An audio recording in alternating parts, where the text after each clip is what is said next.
What's the first thing that goes through your mind when you seal Game 4, you close it out on the road, and you realize you made Nuggets history, first trip to the NBA Finals? What are you thinking? No, it's just. I think it's just like you happy that you won a game. You beat really good team. When you think about, except the first game, every game was so close, and every team could won it, and we just find a way to win the game. Especially we were down 15, and to come back and win the game. It was just probably happiness.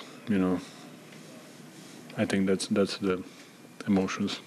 Standing in the back, Nikola, you had talked the other day about saying you weren't scared, but you were worried about LeBron James being on the other side. What were you thinking as LeBron had that monster first half, monster game? And also, what did it mean to you to win Western Conference Finals MVP? What does that feel like compared to winning your 2 MVPs? Just because, we know what is LeBron capable, and he showed us what he's capable in the first half. He was just dominating the game, but we found a way that make him take tough shots or just not easy layups or just not open shots in the second half. I think he was 11 for 13 in the first half, right? And then he was 3 for 12 in the second, so I think we did a good job in the second half. But to be honest, this is just I don't know. I don't think about MVPs anymore, and I think it's people are just mean and saying that Embiid shouldn't want it. I think he should want it. I think he was playing. If you watch it, extremely tough basketball through whole season, and I don't want to say playoff doesn't mean in that, but he was really amazing in 82 games or how many games he played.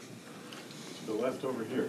Nikola, I know you still have work to do, but who are you most proud of, most happy for in this moment? I don't know. I'm gonna say Jamal. Just because he was, like we said, he was injured. He was getting through tough period. He thought they're gonna trade him, and then the way how he's leading us and how he's controlling the game and making shots, playing like even last year, this year as last year is he's playing really well. So. I think I'm so happy for Jamal just to proving that he's worth and he's a special player in this league. Far left, altitude. Nikola, how much more special does this opportunity, how much more special is this opportunity knowing that you guys have held your kind of same core together and built this the right way for you and built this brand of basketball and built this culture all together? I said it in on the court. It's really from the Sparky gene to family Kroenke. I think it's something that we really build and we really like. I was drafted by Nuggets. Jamal was drafted by Nuggets. Mike was drafted by Nuggets. AG is here a little bit long, a little while right now. So we get great pieces in Bruce, in Bruce and KCP, Jeff, who is a really good veteran. CB, who is in the rotation. To be honest, I don't want to say, but everybody, not just players in training and coaching staff. It's something that they're all here. They're all here since I came here. Of course, Wes left, Micah left, Finchy left, Jordy left, a bunch of guys left, but. I think that shows too that we are doing something good. People are leaving from this organization to better spots, and I'm happy for everybody. So I think we are doing something nice. Front row here. Nikola, the only break you got was the first couple of minutes of the second quarter. How are you feeling after playing 45 minutes? And was there any point in the fourth quarter where you got a little tired? Or? No, I think that's why playoffs are so nice and so interesting, because you don't care about how tired you are. You don't care about minutes, fouls, shots, percentage, this and that. You just want to win a game, and you're trying to win a game. Like sometimes today we win it with a defense. Sometimes it's such a great period of year for basketball, and just you can win it in every kind of possible way. On the right. LeBron mentioned there were several shots you hit this series that you just had. He said he literally took his hat off. Said you just have to tip your cap. Obviously, the late three, like 2:50 left, off balance. Somebody all over you. How are you so comfortable taking those shots? And what are you feeling if that thing leaves your hand? I mean, no, but you know what? I'm gonna take. That's my signature shot. I'm joking, and I don't know. In that situation, you're just trying to shoot and just trying to score. I think that, to be honest, that's kind of the easier shot, because you need to shoot it. You don't. I was wide open in one possession, and I was just driving, and LeBron took a charge. If it's like 1 second, I will shoot it. So I think it's so easy to shoot when you gotta shoot it. So you just find a way to shoot it. And being off balance, I'm off balance my whole life. So that's kind of normal for me. Front row, Mark. You've told us many times that you never expected to be in the NBA. What's it mean to a guy who never expected to be here to have a chance to win a championship in the NBA? Yeah, I think for real, I'm really happy for the guys and for the organization, and just how we fight through. I remember the days when nobody was in. Like you could hear the bounce. The ball bounce on the floor, and then there was no fans, and we have a sellout every other night. So just for the organization, that was just for people, just for coach, for all the players, that everybody doubt, and I think I'm just happy, and it means a lot for me, for the collective that we have. Ramona in red. Hi. Nikola.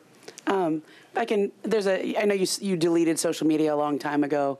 Everybody digs up old tweets. There's one where you were saying, is anyone down for a pickup basketball game back in 2011? First part is just sort of why did you delete social media? And two is how are you different from that kid back in 2011 asking for a pickup game? Do you know how hard it is to find a pickup babe right now? Especially in my hometown, like I remember the days when you can just go outside in 5 o'clock afternoon, and if you lose that one pickup game, you can basically go home. And now it's really hard to find like 6 guys who can, because we play 3-on-3. It's not a 5-on-5. So that didn't change. So if anybody wants to go play pickup, yeah, they can call me. Yeah, just because, to be honest, I follow the guys who are like playing professionally right now. That's 3x3 tournament, and they're Serbian guys are really, really, really good in that. And I think I remember back in the days that how I played it, and I think maybe the talent that the engineer from upstairs gave me, it's from playing basket to playing 3-on-3 too. And why I deleted social media, I think it's a waste of time. Front row inside. Nikola, you said just now that you think you might be happiest for Jamal. Could you sort of take us through that last play of the game as LeBron drives, and sort of how important it was that Jamal was able to get his hands in there and help rip the ball? We were so connected. Everybody we knew that we're not gonna switch. We know they're gonna open him up somehow. We know we didn't want to switch, and we knew, like, as soon as Jamal go, I was kind of inching in for Rui. I know that AD was in a corner, so everything was so connected, and it was great. One last question right here. Hi. I don't know if you know him very well, Novak Jokić. You guys are the two Serbian stars in sports.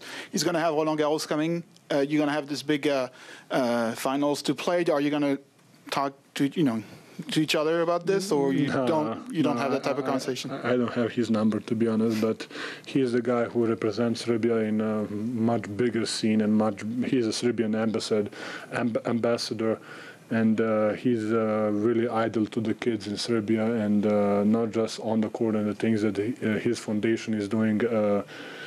He's the guy who you can look up.